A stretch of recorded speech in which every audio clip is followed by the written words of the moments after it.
On est aujourd'hui le lundi 19 Tammuz, on est le 2 juillet et on va reprendre notre étude.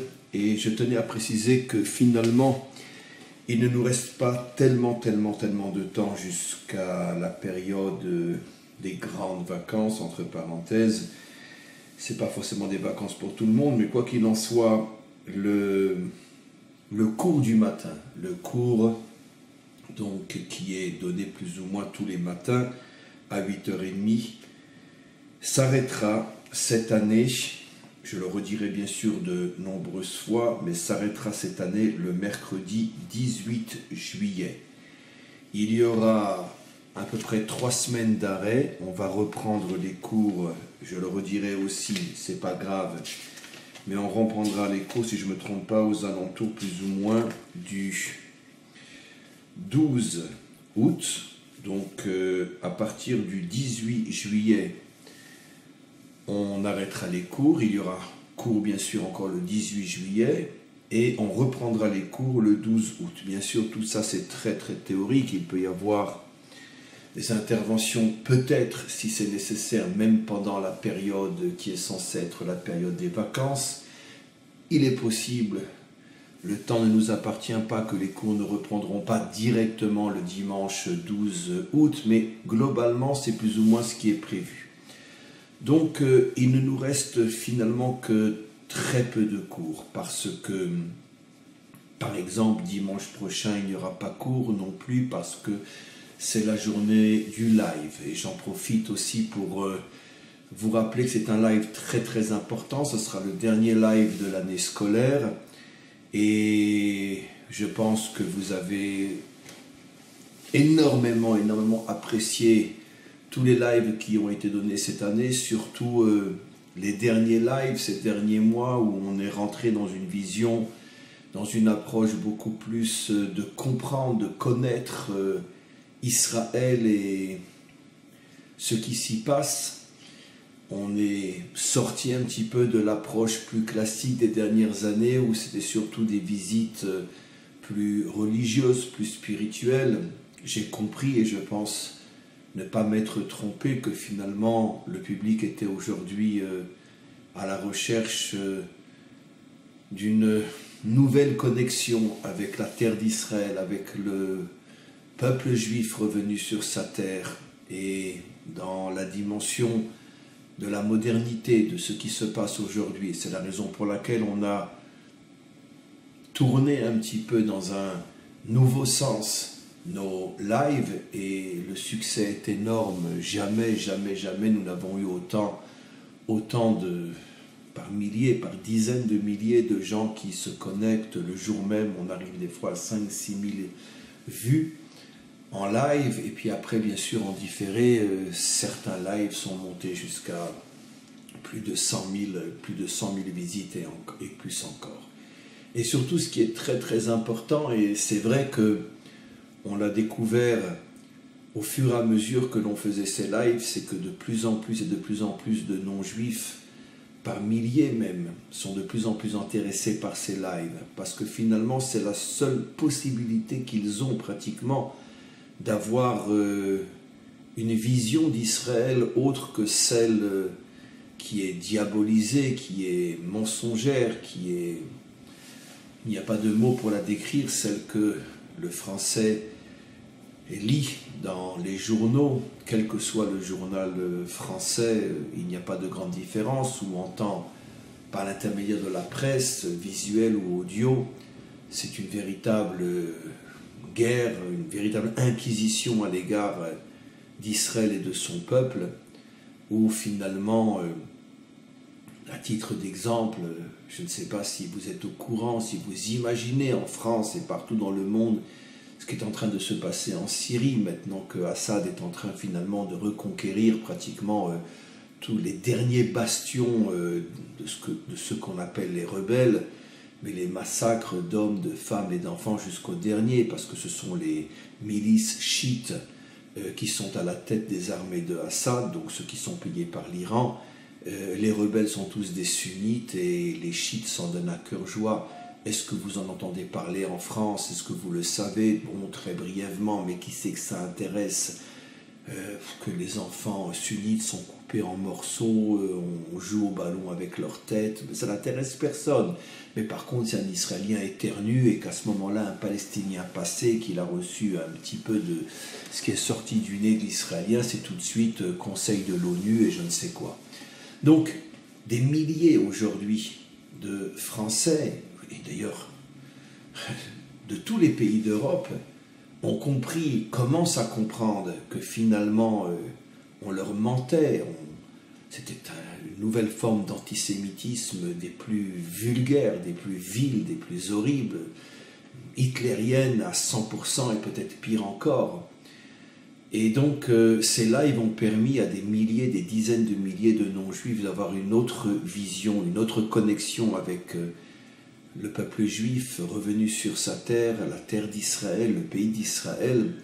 Et c'est la raison pour laquelle finalement ces lives ont un effet extraordinaire, parce que finalement ils sortent de l'obscurité, ils sortent de l'aveuglement et ils ramènent à la compréhension, le respect de milliers de non-juifs à l'égard d'Israël et de la terre d'Israël.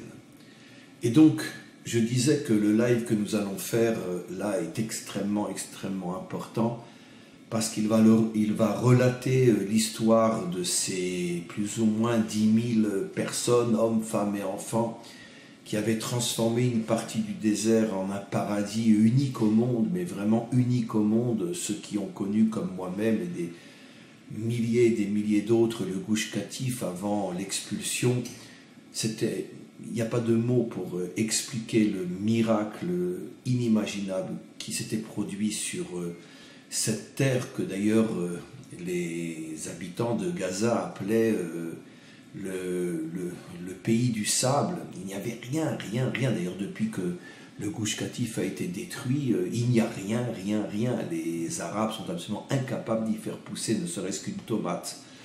Et c'était devenu un véritable paradis, avec des arbres, avec de la pelouse, avec de l'eau, avec même la pluie était revenue à cet endroit-là, au point que les vieux gazouites, les vieux de Gaza, arabes je dis bien, qui étaient plus ou moins dans cette région et qui vivaient dans des cabanes et dans des dunes de sable depuis des décennies, lorsque les Juifs sont revenus, la pluie a commencé à revenir à cet endroit-là, et je l'ai entendu moi-même, car j'allais souvent dans le Gush Katif avant sa destruction. Les vieux gazouites appelaient les Juifs les hommes de la pluie, ou les faiseurs de pluie, parce qu'ils n'avaient jamais vu la pluie à cet endroit-là. C'est un des endroits les plus chauds de la région, avec une sécheresse inimaginable, et voilà ce qui s'est passé. Et donc, une période que l'on va essayer de revivre, de ressentir, avec bien sûr des personnes francophones qui ont vécu là-bas, qui apporteront leur témoignage. On va se retrouver dans l'un des endroits qui a été reconstruit après de nombreuses années par donc les exilés ou les expulsés du Gush Katif. On se promènera dans l'endroit, un parmi des dizaines d'autres, parce que 10 000 personnes n'ont pas pu être recasées au même endroit, et en plus ces 10 000 personnes ont eu des enfants et des petits-enfants, donc il y a plusieurs points en Israël où ils se sont reconstruits, mais Nitzan, là où on va aller, du côté d'Ashkelon, dans le sud, pas très loin d'ailleurs de là où ils étaient dans le Gush Katif, cet endroit donc est l'un des endroits les plus peuplés, si l'on peut dire, de cette ancienne population du Gush Katif. Donc c'est un moment très important, comme on vous l'a expliqué par écrit et par le petit clip. C'est un live qui va nous coûter très cher. Shmuel, mon technicien, ne part pas seul, il y aura encore 2 autres techniciens. Il y a eu une longue préparation, un long moment sur place. Je pense que le live va durer au moins 3 heures. Et donc énormément d'investissement. Et donc c'est la raison pour laquelle c'est une fois de plus un test, mais je suis très confiant, parce que chaque live que nous avons fait, nous avons été suivis, nous avons été épaulés, nous avons été soutenus. Cette fois-ci, C'est beaucoup beaucoup plus cher que les autres lives. J'ai dans le mail que vous avez, la plupart d'entre vous, reçu, je vous ai fixé plus ou moins le montant. Ça va nous coûter plus ou moins 6 000 € cette fois-ci. Et donc faites le maximum pour que nous puissions vivre ensemble un moment exceptionnel. Ça sera le dernier live de l'année. Le prochain live sera dans pas mal de temps. On ne va pas reprendre tout de suite, certainement un avant Rosh Hashanah. Et très certainement celui avant Rosh Hashanah sera peut-être plus spirituel. On va peut-être cette fois-ci exceptionnellement reprendre un live sur, on pourrait dire, la trace de nos grands, de nos justes, parce que c'est avant Rosh Hashanah, la fin de l'année, on doit se préparer à un renouvellement spirituel. Et donc c'est la raison pour laquelle ça sera certainement un live plus classique. Et après on reprendra les lives à la découverte de la terre d'Israël et du peuple d'Israël revenu sur sa terre. Donc voilà plus ou moins l'introduction. On s'arrête encore une fois le mercredi 18 juillet. On reprend en principe le 12 août, et donc ça nous laisse très peu de jours. Voilà, je faisais juste cette interruption avec le fait que dimanche prochain il n'y aura pas cours grâce au live.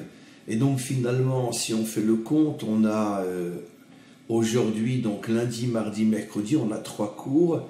La semaine prochaine, on aura très certainement aussi lundi, mardi, mercredi.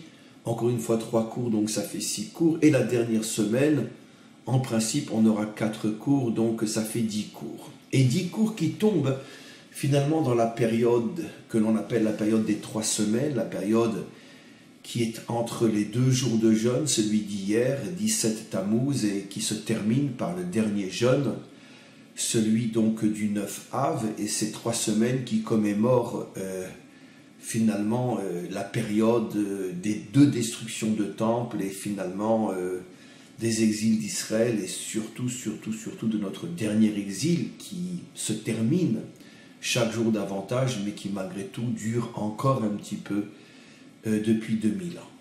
Et donc, puisque finalement il ne nous reste qu'une dizaine de cours et que nous sommes dans cette période-là, j'ai choisi de terminer cette année scolaire avec une longue étude du Zohar. Nous allons chaque cours étudier le Zohar, et vous allez comprendre entre aujourd'hui et demain pourquoi, mais je l'explique déjà un petit peu, parce que d'abord c'est la meilleure manière de terminer un cycle d'études, de rentrer dans les profondeurs les plus profondes de notre Torah, et surtout parce que l'étude et la compréhension du Zohar est liée aussi à la délivrance finale, comme on le verra encore entre aujourd'hui et demain.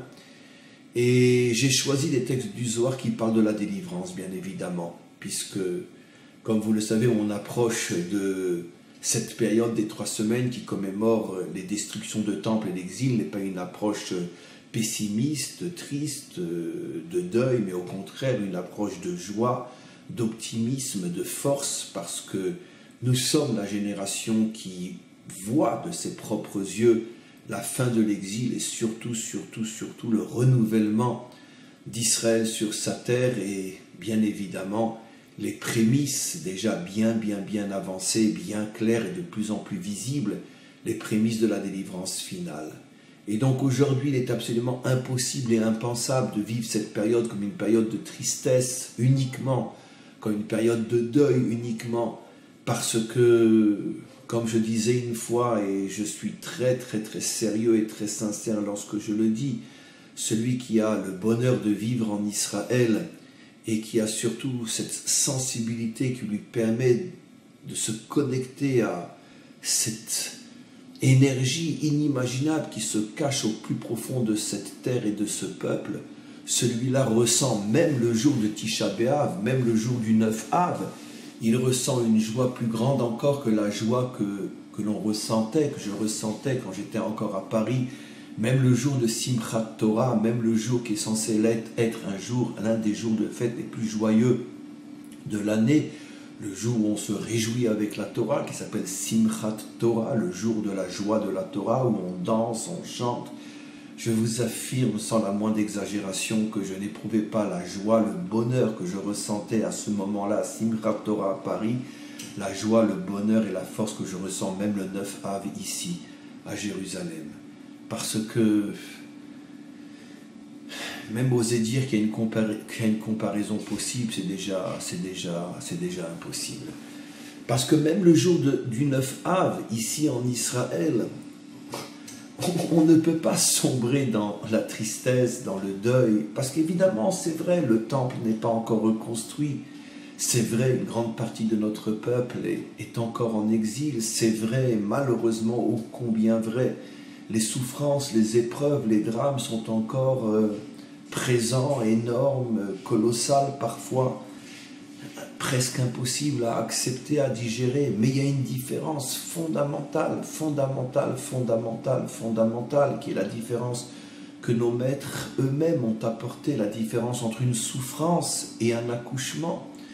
Un accouchement aussi peut être très très dur, un accouchement aussi provoque des larmes, des cris, des hurlements parfois, mais d'un autre côté, c'est un enfant qui est en train de naître, on ne peut pas uniquement être accaparé par la douleur et le cri.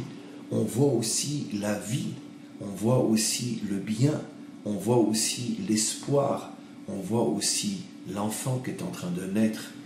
Et donc, finalement, la joie, le sentiment inimaginable que provoque le fait de voir et de vivre une naissance, ce sentiment est beaucoup plus fort que toutes les douleurs qui parfois malheureusement accompagnent la naissance. Et c'est exactement ce que nous disent nos maîtres en choisissant cet exemple de la naissance, de l'accouchement pour parler de la délivrance finale. Évidemment, il y a encore des cris, il y a encore des douleurs, il y a encore des épreuves, et c'est sûr que cela fait mal. Mais d'un autre côté, nous assistons de nos propres yeux à la naissance, à la renaissance, à la délivrance.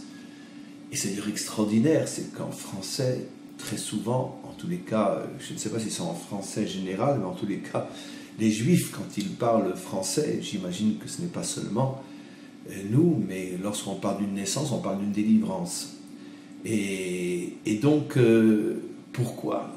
Parce que, dans le sens profond des choses, même ceux qui n'ont aucune connaissance de ce que disent nos maîtres se sont mis à appeler une naissance, une délivrance, parce que dans le subconscient de l'âme juive ou de l'âme universelle se cache finalement ce message que la délivrance fera exactement comme une naissance. C'est douloureux, très très douloureux, mais d'un autre côté, la douleur ne peut en aucun cas prendre le dessus sur la joie profonde que l'on ressent au moment d'une naissance. Et donc, c'est la différence fondamentale entre vivre Tisha B'Av ici et vivre Simchat Torah à Paris ou partout ailleurs dans le monde.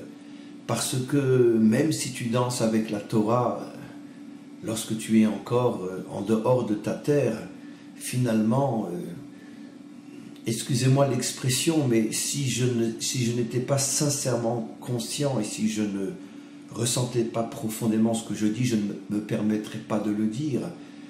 Simchat Torah à Paris, c'est comme si tu dansais avec un Sefer Torah dans un cimetière. Il n'y a rien. C'est le vide absolu. C'est le vide absolu. Il n'y a rien. Heureusement, c'est vrai que tu as la Torah pour danser avec, parce que sinon, au lieu d'être en train de danser dans le cimetière, tu serais comme tous les morts dans le cimetière, tu serais mort toi-même. C'est évident qu'un juif sans Torah, partout ailleurs dans le monde, est véritablement comme un mort, un véritable mort, puisqu'il n'a même plus la Torah pour lui donner un minimum de vie.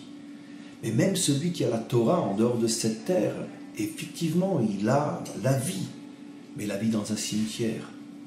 Le fait est, c'est qu'il ne veut pas le voir, ou qu'il ne peut pas le voir, ou qu'il n'est même pas capable de ressentir qu'il danse dans un cimetière. Puisqu'il est né dans ce cimetière, il ne l'a jamais quitté. Et donc, finalement, dans le pays des aveugles, borgnes et rois.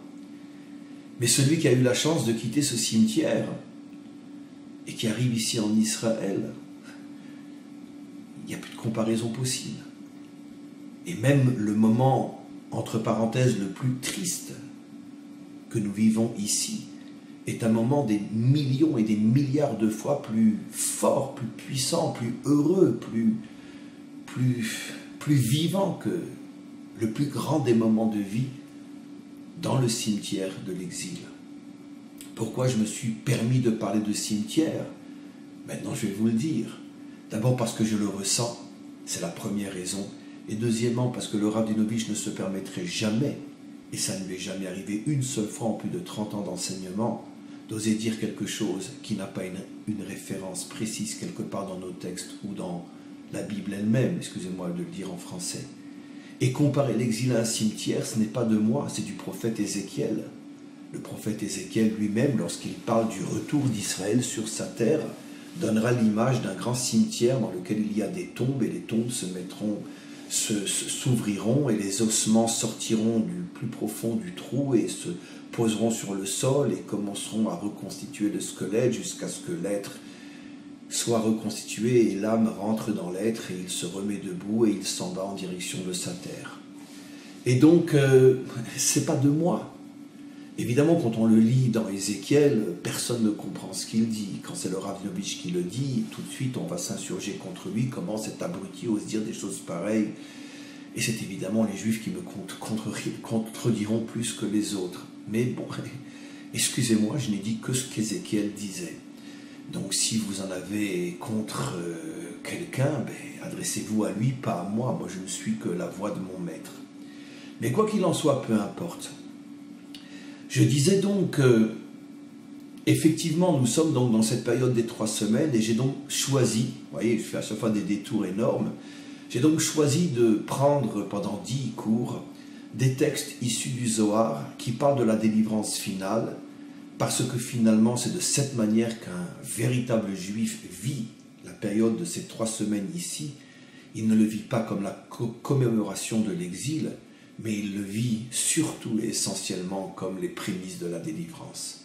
Comme je disais dans un texte que j'ai écrit hier, un petit texte que j'ai envoyé entre autres sur ma page Facebook, c'est que finalement, et d'ailleurs je l'ai déjà dit très très souvent, à quoi ressemble, et on ne peut le ressentir vraiment que ici, à quoi ressemble finalement la destruction des 2 temples? Ça ressemble à quelqu'un qui a de vieilles maisons sur son terrain et qui maintenant a les moyens de construire un véritable château, une somptueuse villa. Alors qu'est-ce qu'il est obligé de faire? Il est obligé d'abord de détruire toutes les vieilles bicoques qu'il a sur son terrain pour pouvoir y construire sa somptueuse villa. Alors évidemment, le moment de la destruction est une destruction, mais celui qui sait ce que le propriétaire a dans la tête ne parlera pas de destruction, il parlera de première étape pour la construction. Et personne ne pleurera quand les vieilles bicoques seront détruites, puisqu'on sait que grâce à cette destruction, on va pouvoir enfin construire la maison éternelle, exactement de la même manière. Les 2 temples n'ont été détruits que pour permettre la construction du 3e. Et donc c'était des maisons provisoires, des maisons intermédiaires, exactement comme ce propriétaire qui, tant qu'il n'avait pas encore les moyens, s'était contenté de se construire de petites maisons sur son terrain. Le jour où il a enfin eu la somme dont il avait besoin, immédiatement il a fait venir les bulldozers, il a tout détruit. Les bulldozers, c'était Nabuchodonosor, c'était Titus, ce ne sont que des instruments pour préparer le peuple juif à construire sa véritable maison qui est le 3e temple, qui lui ne sera jamais détruit. Donc cette approche est l'approche véritable, l'approche essentielle qu'un véritable juif doit avoir aujourd'hui. Arrêtons de pleurer, arrêtons de nous lamenter, arrêtons de nous rappeler de nos ancêtres les Gaulois, arrêtons. Voyons le présent, ressentons le futur, comprenons, ressentons au plus profond de notre être que l'histoire a changé, que nous vivons la renaissance et les prémices de la délivrance. Et cette vision va changer complètement notre ressenti, au point que la tristesse va complètement s'évaporer, il ne restera que la joie consciente, la joie intelligente, c'est-à-dire qu'on sait très bien qu'on n'y est pas encore. On sait très bien que de longues, difficiles, lourdes, pénibles, parfois même cruelles étapes nous attendent encore. Mais encore une fois, La difficulté lorsque l'on sait, lorsque l'on est sûr, lorsque l'on est conscient que l'on avance vers le bien, cette difficulté n'est plus du tout vécue comme une difficulté. Elle est vécue comme un passage par lequel il faut passer, il n'y a pas le choix. Mais ce n'est qu'un passage. Dès qu'on l'aura passé, on ne se souviendra même plus qu'on était à cet endroit-là, parce qu'on est constamment avec les yeux fixés vers le futur qui devient jour après jour de plus en plus présent. Voilà, on va donc commencer le premier texte, et pour ceux qui voudront eux-mêmes le voir, il se trouve donc, tous mes textes sont issus du Zohar Matok Midvash, comme vous le savez, et c'est dans Parshat Nasso, donc dans le 4e livre de la Torah, Kuf Chaf Dalet Amud Bet. C'est pas la peine que je traduise, car celui qui veut le voir dans le Zohar, forcément il comprend ce que je dis en hébreu. Donc Parshat Nasso, Kuf Chaf Dalet Amud Bet. On commence. Kegav Nada, Yit Avid le Nasalun le Israël Bepurkana Brataïta. Le modèle de la délivrance finale, dit le Zohar, sera le modèle du Nisayon, le modèle de l'épreuve. Il n'est pas dit ici souffrance, il n'est pas dit ici difficulté, il est dit épreuve. Épreuve, c'est la traduction que j'ai apportée au mot Nisayon. En vérité, le mot Nisayon, qui au premier niveau de traduction signifie épreuve, en hébreu, on a un véritable miracle qui se produit devant nos yeux lorsque l'on comprend l'hébreu. Le miracle de l'hébreu, c'est la seule langue au monde qui explique ce qu'elle dit dans les mots elle-même. Quand je dis épreuve en français, je n'ai rien dit, je n'ai dit qu'épreuve. Mais quand j'ai dit Nisayon en hébreu, j'ai tout dit. Parce que le mot Nisayon a pour racine le mot Nes qui veut dire élévation. Ça veut dire qu'en vérité, si je devais traduire maintenant d'après le sens, et pas d'après les règles de la traduction moderne, d'après les règles de la traduction moderne, Nisayon veut dire épreuve, et d'après les règles de l'hébreu biblique, Nisayon veut dire élévation. Maintenant, il est vrai que l'élévation suggère une difficulté, ce qu'on appelle en hébreu une épreuve. Mais ce que veut dire le Zohar, c'est que toutes les épreuves que le peuple juif traversera, et à travers lui et avec lui, tous ceux qui veulent véritablement prendre conscience de ce qui est en train de se passer, se connecter à l'histoire d'Israël, comme le disent nos prophètes, que des milliers et des milliers de non-juifs, ce que moi j'appelle les Bnei Adam, s'accrocheront au tzitzit d'Israël et demanderont à Israël de les emmener dans cette histoire qui mène à la délivrance, ce que nous voyons chaque jour davantage, des centaines, des milliers, des dizaines de milliers. En ce qui me concerne, lorsque j'ai commencé il y a quelques années seulement à me rendre compte que les non-juifs suivaient mes cours, il ne s'agissait encore que de centaines. Aujourd'hui, en 5, 6, 7 ans, il s'agit de dizaines de milliers. Et donc ça va très vite. Et donc la promesse des prophètes se réalise. Donc ce que je dis au niveau d'Israël est vrai en vérité pour tous les Bnei Adam qui s'accrocheront au tzitziot d'Israël. Tous font partie de l'aventure qui mène à la délivrance, comme le Zohar lui-même le dit dans un autre texte, que de très nombreux non-juifs s'accrocheront, viendront, seront présents aux côtés du Mashiach lorsqu'il commencera tout le processus de la délivrance. Et donc le Zohar, déjà depuis plus de 2000 ans, nous a prévenu qu'il ne faut pas s'étonner du fait que les non-juifs se réveilleront et voudront, sans se convertir pour autant, voudront malgré tout participer à l'aventure de la délivrance. Le Zohar le dit clairement, des milliers et des milliers de non-juifs se mettront du côté du Mashiach dans tout le processus qui mènera à la délivrance finale. Et donc je reprends le texte. C'est de l'araméen en vérité, c'est pas de l'hébreu. Comme vous le savez, tout le Zohar a été écrit en araméen. Pour pouvoir étudier la Torah, non seulement il faut connaître l'hébreu, et pas seulement l'hébreu, mais l'hébreu biblique, mais il faut surtout et essentiellement connaître l'araméen. La plupart de nos textes sont en araméen. Donc, le modèle de la délivrance finale, dit le Zohar, c'est le modèle du Nes. Le modèle de l'élévation, première explication, mais deuxième explication, le génie, le miracle de l'hébreu, c'est que dans le mot nes qui signifie au niveau de la première traduction épreuve, signifie au niveau de la deuxième traduction, celle du sens élévation, et une troisième traduction tout aussi vraie que la deuxième, nes veut dire aussi miracle, comme on le sait, les nissim sont les miracles. Ce qui veut dire une élévation miraculeuse. Des difficultés, attention, car le premier sens reste vrai, dans toute la Torah, le mot nisayon signifie aussi difficulté, épreuve, mais grâce au fait que le mot contient deux autres sens, je comprends que ces épreuves, que ces difficultés nous permettront de nous élever, et nous élever d'une manière qui est complètement miraculeuse. Alors qu'est-ce que signifie s'élever d'une manière miraculeuse? Alors évidemment, quand j'ai traduit le mot nes par miracle, je ne peux plus avancer, je ne peux plus rien dire, puisque le mot miracle ne veut strictement rien dire, sauf ce qu'il veut dire, c'est-à-dire rien. En hébreu, on a une définition du miracle, c'est-à-dire ce qui est l'emala minateva, comme j'ai déjà expliqué des milliers de fois, c'est une nature, un état d'être qui est au-dessus de la nature, au-dessus des normes que nous connaissons aujourd'hui.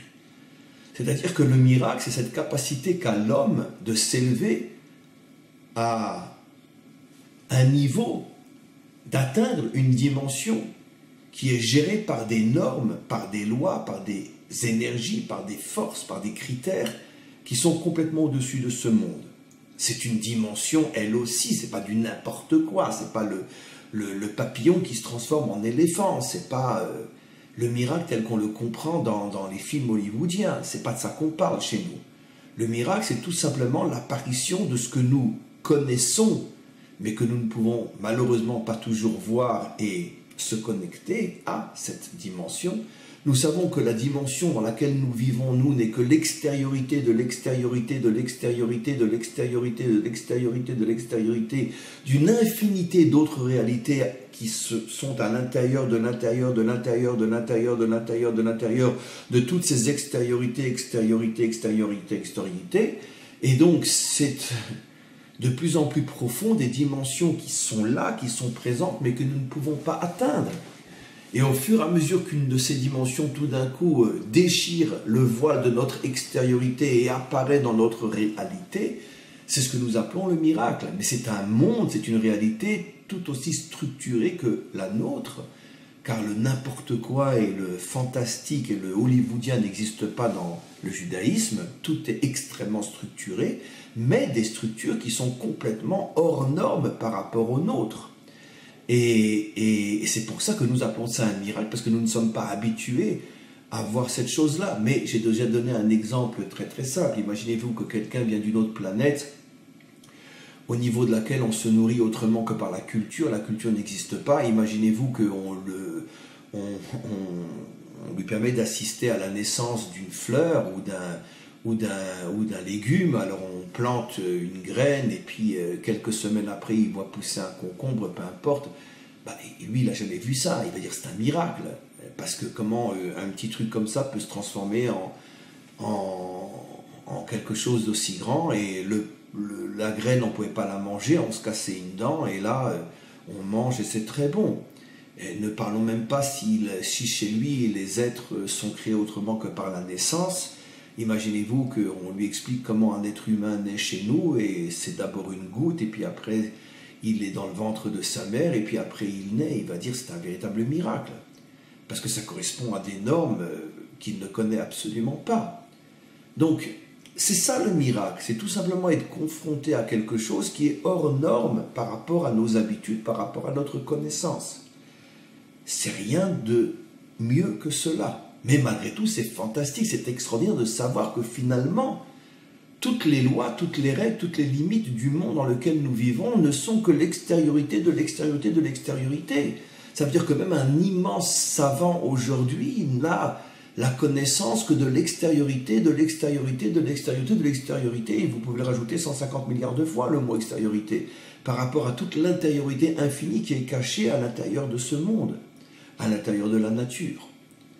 Et donc je reviens maintenant à notre texte. Vous voyez, une phrase pour l'instant, c'est que finalement, de grandes épreuves, mais qui vont permettre au monde finalement de déchirer le voile de l'extériorité et de rentrer dans des dimensions beaucoup, beaucoup plus profondes qui vont nous élever, des dimensions appelées miracles, c'est-à-dire des dimensions qui vont permettre l'apparition de nouvelles normes, de nouveaux critères, de nouvelles lois, de nouvelles structures qui vont essentiellement élever l'homme, qui vont le sortir de sa bassesse, de sa petitesse, de sa nullité.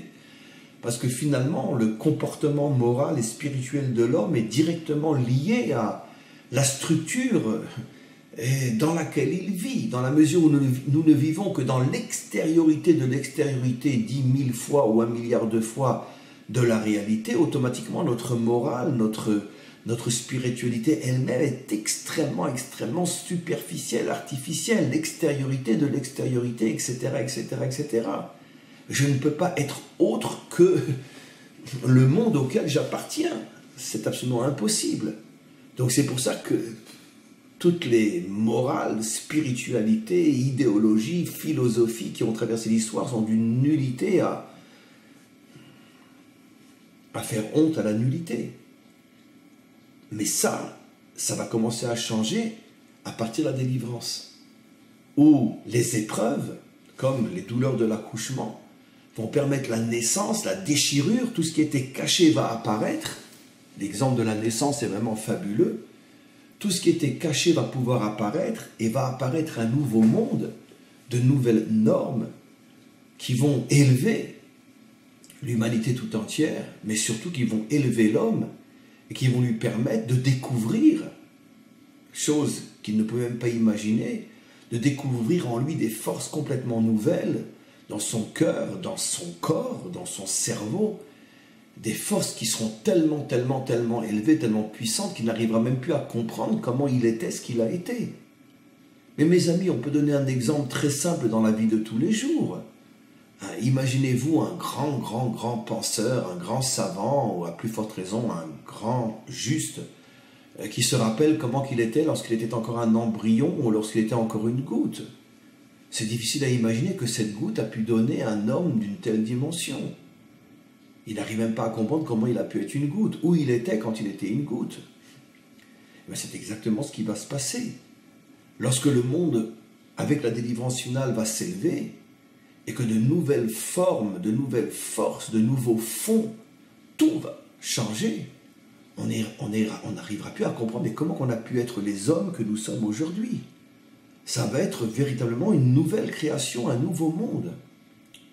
C'est d'ailleurs ce que Rachi dit explicitement, l'un des Rachi au tout début du récit de la création, où Rachi nous fait remarquer sur un mot, Vayetzar, le monde a été formé, peu importe comment et pourquoi, vous n'avez qu'à vérifier vous-même, mais moi ce qui m'intéresse c'est ce qu'il dit. Rachi dit que finalement il y aura deux grandes créations. Il y a eu la création de ce monde, il y aura une nouvelle création, la création du monde à venir, qui est le dévoilement de toute l'intériorité cachée à l'intérieur de ce monde, et il compare ces deux créations à deux naissances, pour nous faire comprendre que de la même manière qu'un enfant, qu'un humain, aujourd'hui ne se sent plus aucun lien avec ce qu'il a pu être en tant que goutte, notre monde n'est encore que comme une goutte par rapport à ce qu'il va devenir avec la délivrance finale. Donc c'est l'une des raisons pour lesquelles toutes les fautes et toutes les aberrations et tous les scandales et toutes les horreurs d'aujourd'hui ne seront plus possibles à ce moment-là, parce que ça ne sera plus du tout le même homme. Alors maintenant, ne commencez pas à imaginer qu'on va devenir des martiens ou des anges avec une auréole sur la tête et puis des petites ailes de lumière. Arrêtez, je vous en supplie. Je préfère crever que d'arriver à cette situation idiote. Mais non, on sera toujours comme on est maintenant, attention. Hein. Toujours les deux bras, les deux mains, les deux yeux, la même barbe. Non, on ne va pas changer. Hein. Pour ceux qui rêvent de monde hollywoodien, allez à Hollywood. Non. Mais simplement, ce sont les énergies, les forces qui sont en nous, qui sont complètement enfermées, voilées. Nous sommes complètement déconnectés de ces forces vont se dévoiler et notre être tel qu'il l'est aujourd'hui va avoir des capacités que nous ne pouvons même pas imaginer. Exactement de la même manière que l'adulte de 40 ans était entièrement déjà contenu dans la goutte de semence. Ça, nous le savons. L'adulte de 40 ans, quand il est au plus fort de ses capacités, est contenu entièrement dans la goutte. Mais va imaginer qu'il y a un adulte de 40 ans, un champion olympique, un savant ou un grand maître de la Torah dans cette goutte-là. Va l'imaginer. Où est sa tête, où sont ses pieds? C'est impossible. Mais pourtant, tout est là. Exactement de la même manière. Toutes ces énergies qui sont en nous sont là. Et l'être nouveau qui va se dévoiler est là. Nous le portons à l'intérieur de nous. Finalement, nous sommes comme une femme qui s'apprête à accoucher. Et l'accouchement, c'est le moment de la délivrance finale. On continue. Ada ou dirtiv, si tu veux comprendre plus profondément ce à quoi je fais allusion, dit le Zohar, je vais te rapporter un autre exemple issu d'un verset des prophètes qui dit Yidbareru veitlavnu vitsarfu rabim deinun misitra detov vekaimin benisiona vershiu reshaim inun misitra dera. Il y a un verset qui dit qu'au moment de la délivrance finale, Yidbareru, il y aura un tri, veitlavnu, il y aura une purification, veitsarfu, il y aura un nettoyage, rabim, du monde. Deinun mesitra detov, je vais bien sûr expliquer, cette purification touchera surtout toute la partie de l'humanité qui est du bon côté, qui est du côté du bien. Vekaimin benisiona, et qui seront s'élever grâce à l'épreuve. Mais le verset continue et il dit Ve'ershiu reshaim, mais les mauvais deviendront encore plus mauvais. Inun mesitra dera, c'est ceux qui sont du mauvais côté. Alors, évidemment, on est dans le Zohar, donc on est dans un texte qui, comme je le dis souvent, s'il dévoile 1 millimètre, il cache plusieurs kilomètres. Et en plus, il rapporte un verset des prophètes qui, comme on le sait, en tout cas comme nous, les Juifs, nous le savons, les prophètes ont caché 99% de ce qu'ils disaient dans le 1% qu'ils révélaient. C'est-à-dire que tout reste encore à dévoiler. Aussi, j'ouvre une parenthèse, l'une des catastrophes les plus inimaginables provoquées justement par la traduction, surtout des prophètes, et qui a donné après en grande partie naissance au christianisme, c'est que le christianisme s'est fondé sur des traductions littérales des versets des prophètes, et automatiquement a construit une religion sur 1% du dévoilé. 99,9% du véritable sens du verset est complètement caché. Et à partir du moment où tu construis une foi, une idéologie, peu importe, une religion sur 1 millimètre de dévoilé sur plusieurs kilomètres de caché, comment veux-tu que ta spiritualité puisse tenir? Elle va s'écrouler forcément, puisque toutes les fondations, tu ne les as pas encore dévoilées, et donc tu fondes sur 1 millimètre au lieu de fonder sur des kilomètres. Les maîtres d'Israël, bien évidemment, avaient accès à tous ces kilomètres cachés, et c'est pour ça qu'ils ne sont pas tombés dans le piège de toutes ces interprétations complètement fausses des prophéties. Je ferme la parenthèse.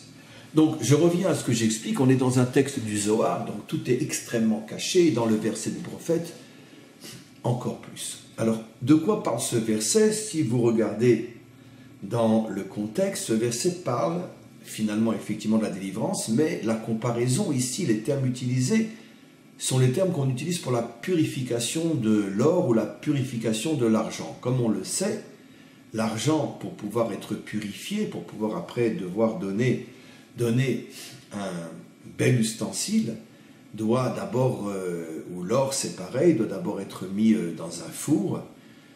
Toute référence avec les fours n'est que fortuite, doit être mis d'abord dans un four, et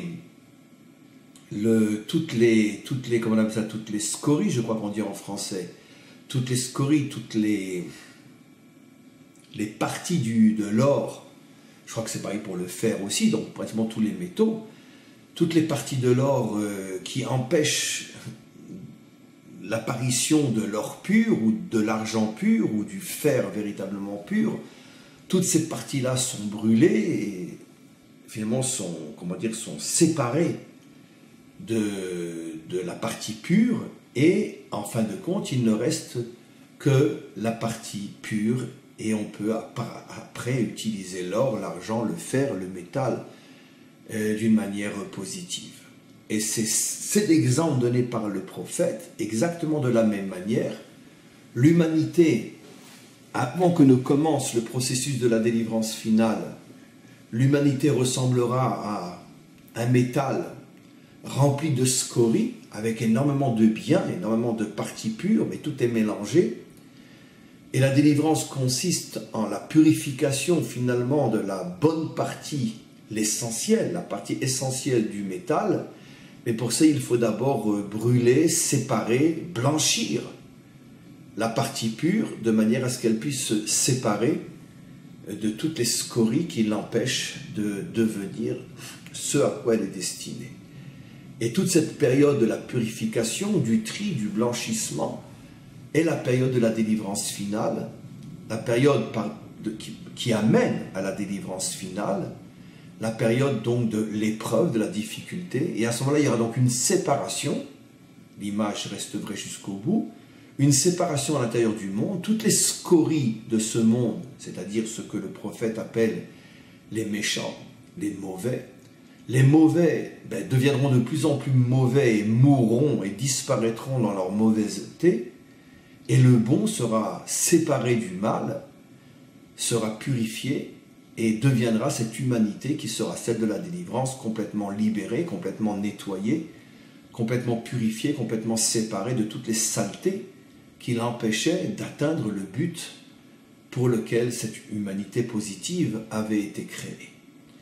Donc, on comprend déjà pas mal de choses, mais il va falloir faire le lien entre l'exemple rapporté par le Zohar et ce qu'on a commencé à expliquer dans l'histoire donc de l'élévation, de cette apparition d'un monde qui s'appelle le monde du miracle, qui fonctionne d'après des normes, des critères qui n'ont plus rien à voir avec ceux de notre réalité, qui est celle de l'extériorité, etc., etc., etc. Il va falloir comprendre tout ça. Alors, on n'a pas le temps aujourd'hui, bien sûr, de rentrer trop dans les détails. On commence uniquement notre étude, on continue demain, on continue après-demain. Et je veux juste, on va dire, conclure le cours d'aujourd'hui en donnant un exemple très très simple. Un exemple que je rapporte très très souvent et qui va nous permettre de comprendre ce dont on parle ici. Toutes les valeurs énoncées et suivies par l'humanité, les bonnes valeurs depuis que l'homme est homme, l'amour, la vérité, la liberté, la bonté, la charité, la générosité, la justice, toutes ces valeurs sont de bonnes valeurs, mais elles sont toutes remplies de scories. La scorie au niveau des valeurs, ces déchets qui se collent à la valeur, c'est ce qui détourne la valeur de son véritable but. Et finalement, trop souvent, emmène la valeur vers des endroits qui sont à l'extrême opposé de ceux que la valeur aurait dû atteindre, ou plutôt que la valeur aurait dû nous amener à ces endroits. Prenons un exemple, l'amour. L'amour est une valeur inimaginable. C'est d'ailleurs le mot choisi par la Torah elle-même pour parler de la relation entre l'homme et Dieu. Tu aimeras ton Dieu de tout ton cœur, de tout ton être. L'amour entre un homme et une femme est quelque chose qui est le summum, le sommet de toutes les hauteurs à atteindre dans ce monde. L'amour entre les hommes. Ce sont des sommets inimaginables de bien, de construction, de perfection. Mais d'un autre côté, qui ne sait pas que l'amour peut aussi nous emmener n'importe où et n'importe comment? Aimer n'importe qui et surtout n'importe comment. Jusqu'à ce que l'amour devienne une véritable saleté et les lieux où on se rencontre pour s'aimer sont de véritables poubelles. Et donc la saleté, sa place, c'est d'être dans la poubelle. Et puis après on jette tout parce qu'on est tellement écœuré par cet amour qu'on va en chercher un autre. Vous changez de femme, vous changez de Kelton. Mais pourquoi on change de femme, ou on change de compagnon, ou comme on le dit en français, on change de partenaire, aussi souvent que l'on change de chaussettes aujourd'hui. Et je vais être vulgaire, aussi souvent qu'on change de culotte. Parce que la culotte se salit très très vite. Et donc, comme ma relation avec mon partenaire, que j'appelle de l'amour, c'est en vérité tout simplement, je vais aux toilettes, automatiquement, cette relation se salit très très vite. Et donc, on en reprend une propre qui se salit et toute sa vie, finalement, on la passe aux toilettes. C'est plus ou moins ce que l'on a fait de l'amour aujourd'hui. Pourquoi il y a tellement de divorces, pourquoi il y a tellement d'infidélité, pourquoi il y a tellement de... Ne parlons même pas de toutes les autres formes d'amour qui aujourd'hui ont été légalisées, comme je sors avec mon nombril, ça veut dire je sors avec la projection de moi-même. J'en veux un comme moi parce que je ne supporte pas la différence. Donc moi en tant qu'homme, une femme, c'est insupportable, c'est trop différent, donc je préfère rester avec les miens. C'est la racine profonde, première, fondamentale de l'homosexualité. Une peur terrible de la différence. On a besoin de rester en terre connue. Il y a d'autres raisons, des milliers d'autres, mais ça c'est la plus profonde que je vous dis, celle dont personne ne parle, parce que personne n'a accès à la véritable raison des choses. Et donc la peur de l'autre, la peur de l'étranger, la peur de la différence, donc on reste avec quelqu'un comme soi.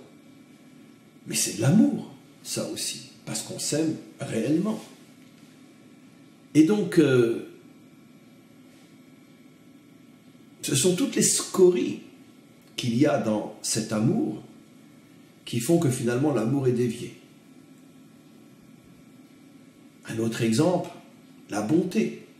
La bonté est une des qualités qui est au sommet de toutes les qualités. Faire du bien, aider, avoir pitié, rendre service. Mais la bonté, lorsqu'elle n'est pas séparée de ses scories, elle nous amène exactement à l'inverse de ce que l'on aurait dû atteindre. Selon l'expression connue des maîtres d'Israël, lorsque tu es bon avec ceux qui sont cruels, tu finiras par être cruel avec ceux qui sont bons. Un exemple évident aujourd'hui en Europe. Tous les étrangers ont le droit à des aides inimaginables. Mais le Français qui est là, lui et ses ascendants depuis des siècles, crève de faim. C'est-à-dire que le petit Français moyen est complètement abandonné par sa patrie, et si je viens de je ne sais où, tout de suite je suis pris en charge. Alors c'est évident que c'est bien de faire du bien à ceux qui sont dans le besoin, mais pourquoi tu fais du mal à ceux qui sont l'essence même de ton peuple, de ta patrie? C'est exactement ce qu'ont dit nos maîtres. Lorsque tu es bon avec ceux qui ne le méritent pas vraiment, tu deviendras cruel avec ceux qui méritent ta bonté. Et donc, c'est une norme fondamentale que l'on voit se vérifier chaque jour davantage. C'est-à-dire que finalement, les scories qui sont dans le bien t'amènent à faire du mal à ceux à qui tu devrais faire du bien. Voilà le résultat. Et ainsi de suite, pour toutes les autres qualités. Non seulement la scorie empêche le dévoilement de la qualité selon ses normes véritables, mais en plus, les scories amènent la qualité vers des endroits qui sont à l'extrême opposé de la qualité elle-même, au niveau des résultats atteints. C'est ça la catastrophe. Et donc pendant toute l'histoire, les scories restent collées au métal, et donc le monde n'avance pas. C'est ce qu'on appelle l'histoire de l'exil de l'humanité tout entière, selon cette définition de l'exil. Il n'y a pas que les Juifs qui sont en exil. Tout le monde est en exil. Avant la délivrance finale, il va falloir séparer le métal de ses scories. Et donc commence maintenant un type d'épreuve très particulier qui va, d'une certaine manière, brûler le métal pour que le bon reste non seulement intact, mais s'élève au point de devenir un bel et somptueux métal, un beau et somptueux métal. Et les scories, elles, vont complètement se détacher et vont se séparer. C'est ce que le prophète appelle Vershi ou Rechaïm, que les méchants deviendront encore plus méchants. C'est ce à quoi on assiste aujourd'hui. L'exemple est évident. Durant toute l'histoire, toutes les qualités ont toujours été déviées et falsifiées. Mais aujourd'hui, on voit apparaître choses qui n'avaient jamais existé. Ce que j'appelle constamment depuis quelques années la normalisation du mal. C'est-à-dire que pendant des siècles, pendant des millénaires, on savait plus ou moins que le mal était mal. On le faisait. Mais personne ne pensait le normaliser au point de condamner quelqu'un qui oserait dire que c'est mal. Au point de dire que finalement le mal normalisé est mieux que le bien traditionnel. Ça, même les Grecs, même les Romains, même les barbares n'auraient pas osé faire une chose pareille. Tout le monde faisait le mal, mais on savait faire la différence entre le bien et le mal. D'accord ? On était mariés, on avait plusieurs maîtresses, mais aujourd'hui, un homme d'affaires qui s'en va en Chine ou en Russie, peu importe, pour faire des affaires et qui n'a pas avec lui tout un harem, je veux dire, il n'est pas normal. Il va se faire ridiculiser par tous ses compagnons. C'est pas possible, mais t'es fou. Je veux dire, ils vont même peut-être plus faire d'affaires avec lui. Ils vont penser qu'il est complètement un débile. C'est pas normal. T'es malade. Quoi, 40 ans, t'es marié, t'as jamais trompé ta femme? T'es pas un homme sérieux. T'es pas normal. Ou alors peut-être que t'es impuissant. Tu dois pas être très viril, hein. Avec la même femme, 40 ans, c'est pas possible. Donc finalement, c'est toi qui as un problème. Et ne parlons pas dans les autres domaines, l'homosexualité et tout le reste. Donc finalement, cette normalisation du mal, qui est un phénomène unique dans toute l'histoire humaine, où finalement c'est celui qui est dans le bien qui commence à se culpabiliser, c'est ce que le prophète avait appelé « le mal deviendra de plus en plus mal ». En hébreu, on le comprend bien, « ve'irshio rechaim », ça m'est pratiquement impossible de l'expliquer en français. Je vais essayer un petit peu. En hébreu, « ve'irshio rechaim », ça veut dire que le mal deviendra une norme. Parce que tout celui qui comprend l'hébreu comprend que ça ne veut rien dire. C'est comme si on disait « l'eau sera mouillée ». L'eau sera mouillée. Virshiu Rechaim signifie l'eau sera mouillée. Signifie le feu brûlera. Ça ne veut rien dire. Mais il y a une autre explication. Virshiu Rechaim signifie que le mal deviendra un standard, deviendra une norme. Et maintenant on comprend pourquoi. Parce que tant que la scorie elle est collée au métal pur, la scorie sait qu'elle est une scorie. Elle sait que la vraie référence c'est le métal pur. Le métal pur, elle est là, mais malgré tout, elle est en veilleuse. Elle se cache. Elle s'amuse discrètement. Mais une fois que tu la sépares, elle devient une réalité en tant que telle. Elle n'est plus confrontée au modèle qui est le métal pur. Elle existe pour elle-même. Donc, son mal devient une norme, devient une référence. Virshiu Rechaim. Le mal deviendra une norme, un modèle, une référence. Et ça, c'est un phénomène typique de nos dernières générations, ce qui prouve que l'on est véritablement dans le processus de la délivrance finale, où il n'y a plus aucune possibilité de véritablement définir le bien et le mal, puisque toutes les formes de mal sont devenues des normes, sont devenues un modèle, sont devenues un standard. Dans un autre exemple très très connu, selon la politique que tel ou tel pays veut mener, il appellera des gens qui se révoltent contre le pouvoir, il les appellera des rebelles, des terroristes ou des libérateurs. L'OLP, Organisation de libération de la Palestine, vive la France. Donc les Israéliens sont de sales juifs, forcément, puisque ils empêchent la libération. Bravo la France. Mais par contre, d'accord, la France en Algérie qui a massacré, qui a violé, qui a brûlé vif, qui a décapité Non, non, c'était des terroristes en Algérie, hein, et le soldat français était un vaillant combattant. De même au Mali, la France s'en va se battre contre des terroristes, pas des libérateurs du Mali. Ça se demandait ce que les Français font au Mali. Mais bon, c'est pas grave. Donc, c'est ça la normalisation. Quand ça t'arrange, c'est un terroriste. Quand ça te dérange, ou quand tu veux écraser les autres, alors le terroriste devient libérateur. On joue avec les mots.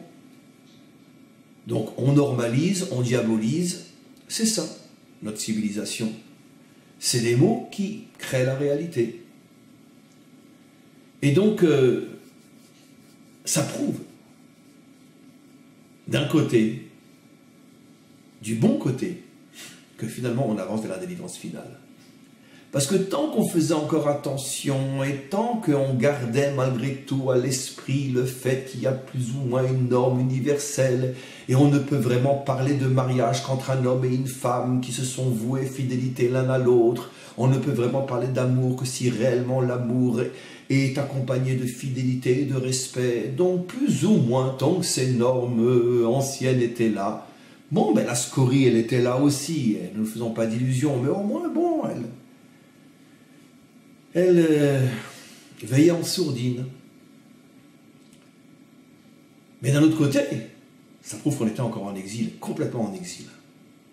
Ça veut dire que finalement, ça allait un petit peu mieux, mais finalement, on pédalait dans l'exil, on pédalait dans l'eau. Aujourd'hui, le mal relève la tête, il se normalise, il se légalise, il a la justice avec lui, le pouvoir avec lui. Aujourd'hui, on met en prison tout celui qui s'attaque à la normalisation du mal. C'est terrible.